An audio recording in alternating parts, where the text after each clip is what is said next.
All right, everyone, get ready because we are jumping right back into the wild world of the Three Kingdoms. Last time we saw that incredible coalition victory at Hullo Pass, pushing back against that tyrant Dong Zhuo. But get ready for a bumpy ride because this chapter 6, this is where that whole unity thing starts to fall apart. Yeah, it's really a turning point in the story. Yeah. You gotta remember this alliance, it's held together by a common enemy, right? Right. But everyone's got their own goals, their own ambitions. Oh, absolutely. And that ambition is powerful stuff. Powerful stuff, man. And you see that right away with Sun Jian. Right. He is a key player in this whole coalition. Absolutely. But the guy is fuming mad at Yuan Shu, another big, powerful warlord. Yeah. And he's got a good reason. During this super important battle, Yuan Shu basically holds back vital supplies. Yeah. Leaving Sun Jian's forces totally exposed. It's crazy, right? Yeah. Yuan Shu, he gets swayed by these rumors and whispers. Oh. And it just shows you how much distrust there was under the surface of all this supposed unity. Right.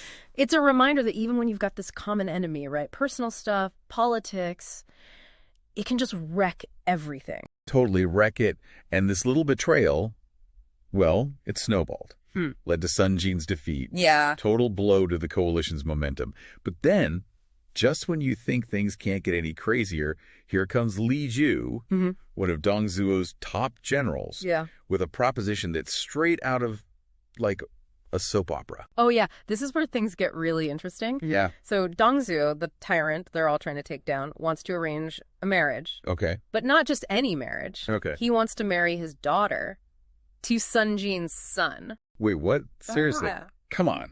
These guys are sworn enemies. It'd be like, I don't know, like asking a cat to be best friends with a mouse. Exactly. I mean, on the surface, it's just ridiculous, right? Yeah. Almost laughable. But you dig a little deeper, you see Dong Zhuo's got something up his sleeve. Yeah. This marriage, crazy as it sounds, it's calculated. Yeah. He's trying to mess with the coalition, trying to turn Sun Jian against the others. So that discord, man. Classic tactic. So what does Sun Jian do? Does he take the bait? Nah, no way. He's a man of principle, Sun Jian. Fiercely loyal to the Han Dynasty, totally disgusted by Dong Zhuo, rejects the whole thing without a second thought, just reinforces his commitment to taking Dong Zhuo down. Of course. Which brings us to Dong Zhuo himself. And things aren't exactly peaches and cream for him either. He's coming off that defeat at Hullo Pass. His rep is tarnished, his grip on power is slipping. Right. So here comes Li Ru, his advisor. Brilliant guy, but ruthless too. Yeah. He sees how shaky things are. Right. And he suggests a bold move, the capital, from Luoyang to Jinan. Okay. But his reason, get this, he uses a children's rhyme, like it's some divine prophecy. Hold on. A children's rhyme. We talk about the same Dong Zhuo, the guy who burns cities, massacres people. Seems a little hardcore to be swayed by a nursery rhyme, Haha, I know, right? But think about it. When things are uncertain, people, they look for signs. Yeah. They want guidance. And Li Ru, master manipulator. Oh, yeah. He uses that. Totally. Yeah. So what's this prophetic rhyme then? It goes something like, West Han, East Han, deer runs into Chanyan, only then will trouble cease. And Li Ru, he says this means Dong Zhuo should head west to Chanyan like that deer to restore order, to secure his power. So strategically, was there anything to this move? Or was it all just superstition? It's a bit of both, actually. Chanyan, it was a smart choice, strategically located, good defenses. Yeah. Gave Dong Zhuo an advantage, both geographically and symbolically. I see. So it was a smart retreat. Right. But, sadly it was anything but peaceful. Dong Zhuo, you know what he's like. Oh, yeah. He turned this whole exodus into a brutal, terrifying spectacle. Yeah. Anyone who disagreed with him, silenced. Officials stripped of their positions. Any hint of dissent, crushed. Wow. And to pay for this whole retreat, he orders the massacre of wealthy families in Luoyang. Oh, man. Takes their fortunes, leaves a trail of blood and devastation. It's a chilling reminder, isn't it, of what Dong Zhuo's ambition really cost. Yeah. These actions, they just paint a picture of what kind of leader he was. Yeah. Paranoid, greedy, absolutely ruthless. Yeah. It's almost like he's making a point of being the ultimate villain of the story. You got it. And it backfires, just makes people resent him more, makes his enemies even more determined. But in the middle of all this chaos and destruction, there's this surprising discovery. Yeah. Sun Jian, clearing debris in the ruined palace, Yeah. he finds something incredible. The imperial seal. Now, that's a big deal, right? We're not talking just some old artifact. No way. This is the imperial seal, the symbol of ultimate authority. Wow. Handed down through generations of emperors. Right. It's a treasure, filled with history, power, the very essence of the Han Dynasty. Wow. And finding it, well, it's going to throw a wrench in this whole broken coalition. I bet. Yeah. You can't just stumble upon the imperial seal and expect everyone to stay calm. It's like, I don't know, finding a grenade in a sandbox. Right. Someone's bound to get hurt. Exactly. So what happens when news gets out about this discovery? It explodes. Yuan Shao, remember him? Yes, still suspicious of Sun Jian, right? Oh, yeah. He sees this as his chance. He accuses Sun Jian publicly. Wow. Says Sun Jian wants to take the throne for himself. Wow. Uses the seal as proof. Oh, man, classic adding fuel to the fire. And this is the same Yuan Shao who abandoned Sun Jian in battle, right? Yeah.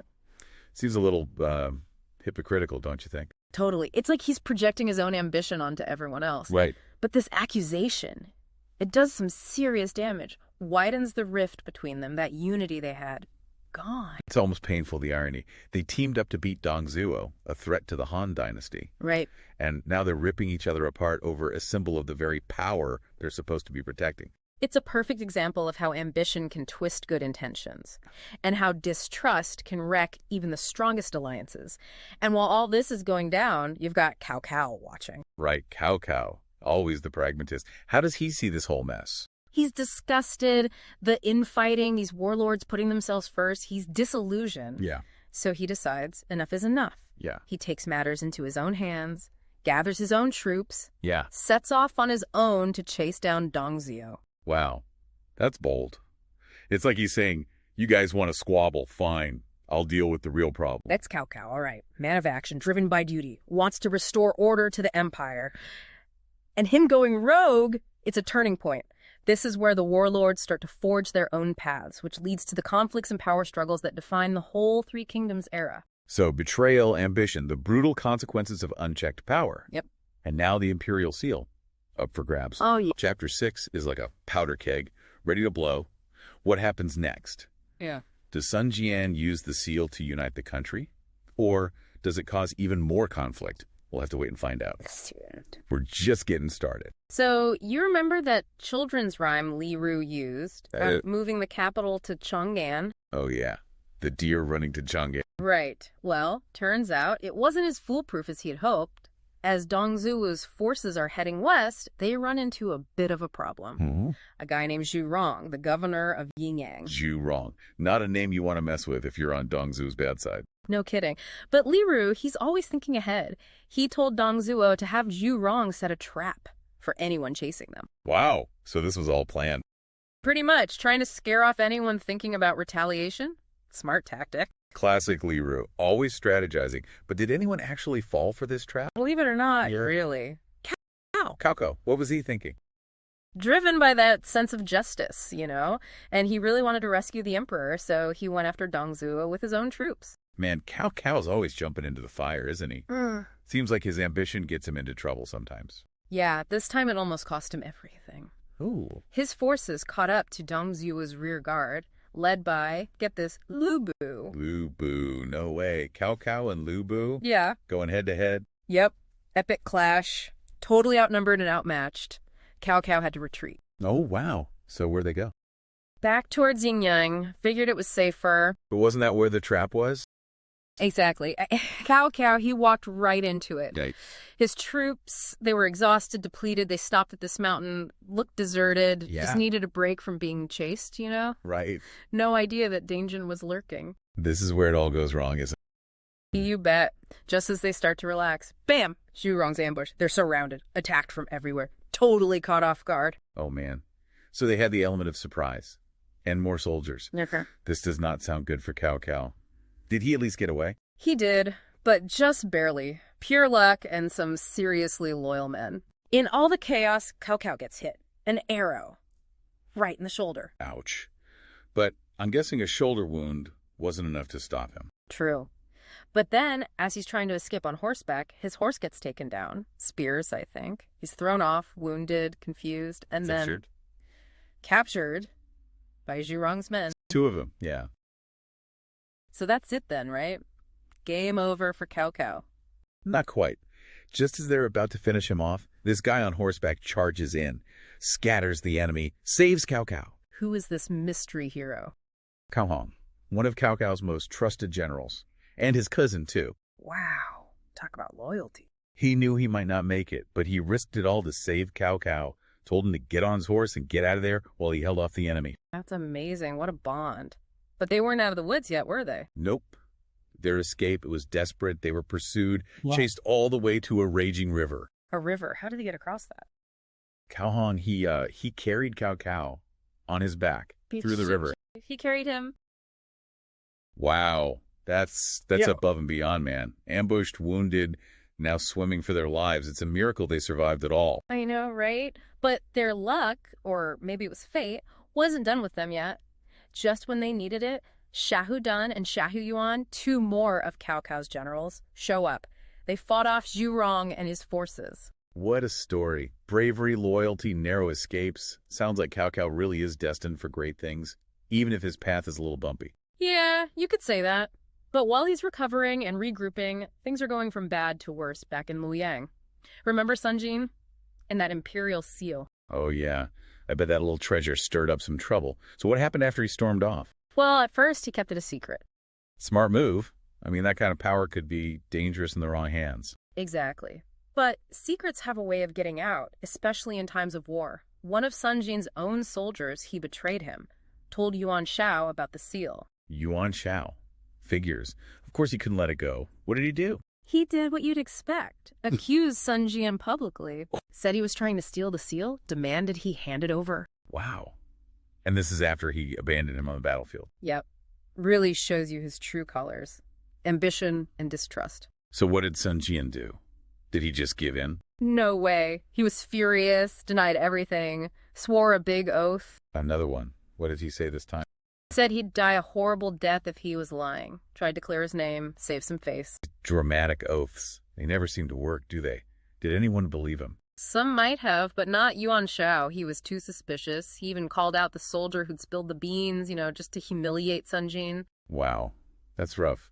So what happened then? Sun Jian, he was done, fed up. Yeah. He stormed out, took his troops, left Luoyang, the alliance, completely shattered. Man, what a mess. They came together to fight a common enemy, and now they're tearing themselves apart. It just shows how internal conflict can ruin even the best intentions. They let their own ambitions get in the way. And in a way, that's exactly what Dong Zhuo wanted. Yeah, it's like he won, even though they beat him in battle. Exactly. He manipulated them. He knew how to divide them. So what now? What about Sun Jian and the Imperial Seal? Yuan Shao wasn't done yet. He sent a secret message to Liu Biao, the governor of Jing province. Liu Biao. Told him to stop Sun Jian. Take the seal. So now everyone's after the seal. Looks like it. It's all about power now. And what about Sun Jian? He's heading straight into Liu Biao's territory, right? What's waiting from him there? We'll have to dive into that next time. It's crazy, right? All this drama with Sun Jin and that seal. Mm-hmm. But we can't forget about everyone else. What about Cao Cao? He was recovering from that awful ambush, right? Yeah, but Cao Cao, he bounces back quick, Yeah. Even after that, almost dying, he pulls himself together, gathers his forces, and heads south. Won't give up on fighting Dong Zhuo, even if he's going to do it alone. Shows you what he's made of. Really dedicated. Yeah, I mean, that's what makes him so interesting, right? Others are squabbling, but he's got his eye on the prize. What about the rest of the coalition? Are they regretting anything now that everyone's split up? Not really. Seems like the whole grand alliance against Dong Zhuo, it's just fizzled out. Wow. Left a power vacuum. Yeah. And a lot of uncertainty. Yeah. The warlords, they were united, right? Right. But now they're scattered. So it's everyone for themselves now, just Right. grabbing whatever territory and influence they can. Pretty much. You see guys like Gong Shenzhen heading back north with his allies, including Liu Bei, by the way, Oh, yeah, Liu Bei. with his sworn brothers Guan Yu and Zhang Fei. Right. Gong Shenzhen even makes Liu Bei the governor of Pingwan. So he's got his own little power base now. Exactly. Might seem small, but it's a big step for Liu Bei. He's on his way to becoming a major player in all this. I mean, that's fascinating, right? To see how these early events kind of shape their destinies. But what about Yuan Shao? What's he doing after driving Sun Jin away? Well, he's got power, but he doesn't seem to have the, the vision that Cao Cao has. Right. With the coalition falling apart, he decides to leave Luoyang, heads back east, to solidify his power back home. Safe move. Yeah, safe, but it shows you something. He's not a risk taker, more interested in keeping what he has than going after more. So that win at Hulao Pass, just a temporary thing. Yeah. They couldn't get past their own issues. That's it. And it was their downfall. They beat Dongzhou on the battlefield, but he still kind of won, didn't he? Broke them apart. Yeah, exactly. Dongzhou, he was a tyrant, sure, but he was also smart. He understood how to use division, how to exploit their weaknesses. Him escaping to Chang'an, it wasn't just a retreat. It was a psychological win. He knew how to sow chaos. Yeah, it's like that classic story, right? Ambition and distrust, they can just poison everything, even good intentions. But we got to get back to Sun Jin. He's out there, seal in hand, heading into a possible trap. What happens when he gets to Jing province? Well, remember, Yuan Shao had messaged Liu Biao. Oh, yeah, right. Told him to intercept Sun Jin, grab the seal. Right. So as Sun Jin gets close to the border, he runs into Liu Biao's army, led by Kuai Yu and Kai Mao, these skilled generals. Okay, so tell me about this Liu Biao. Who is he? Why is he messing with Sun Jin in this whole seal business? Liu Biao, he's interesting. Related to the Han Dynasty, a scholar, a good politician. Okay. He rules Jing province, Right. which is important strategically. It's got resources, a key location. Right. He's ambitious, sure, but also careful, likes to plan things out. So why go after Sun Jin? Just doing Yuan Shao a favor. I think it's more than that. He probably wants to avoid a fight in his territory. Sun Jin and Yuan Shao battling it out, Yeah. that would destabilize things, maybe weaken him. Right. And he probably wants that seal for himself. Of course. It's powerful. Yeah, could give him an edge, a bargaining chip. He's playing it smart then. Yeah. Keeping his options open. Kind of like Cao Cao. Yeah, kind of. So what happens when Sun Jin and Liu Biao's forces meet? Does he just hand over the seal? Haha, no way. It's tense, lots of talking before any fighting. Yeah.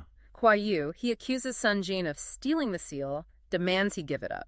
But Sun Jin, he's already been betrayed, right? He's tired of the suspicion. Yeah. So he denies it, swears a huge oath. Another one? Seriously. Says he'll die horribly if he's lying. These oaths, they never seem to convince anyone, do they? Nope. Liu Biao doesn't believe him. Trust is hard to come by in these times, so he insists on searching Sun Jin's stuff. Whoa, hold on. Searching his stuff. That's a bit much, isn't it? Yeah, it's a power play, a total lack of respect. I bet Sun Jin wasn't happy about that. He was furious, refused the search, his pride wouldn't let him, and that just made things worse. So it's going to be a fight then. Sun Jin versus Liu Biao. Another battle. Look that way. But then, just as things are about to explode, Liu Biao's forces, they attack. Surprise attack. Oh, man. Sun Jin can't catch a break. First Yuan Shao, now Liu Biao. Yeah. Always getting played. He's in a tough spot, that's for sure. Remember that rhyme? Deer running into Chagan? Maybe Sun Jin's the deer. Yeah, trapped between these powerful forces. So, can he escape with the seal? Will he use it to unite everyone? Or will it just cause more fighting? That's what keeps us coming back to this story, right? The romance of the three kingdoms, it's more than just battles and politics. It's about human nature, ambition, loyalty, good and bad. And this chapter shows us even when people have good intentions, they can mess it up. Yeah, it's powerful. Ambition and distrust, they can ruin everything. Yeah. But that's why we love this story. The fight for power never ends. Well said. So we're at the end of our deep dive into Chapter 6, and we've got more questions than answers. I know, right? What happens to Sun Jian, the seal? Will Cao Cao succeed? What happens to the coalition? So many questions. I'd love to see what happens to these legendary figures. The story continues, and we'll be here to break it all down.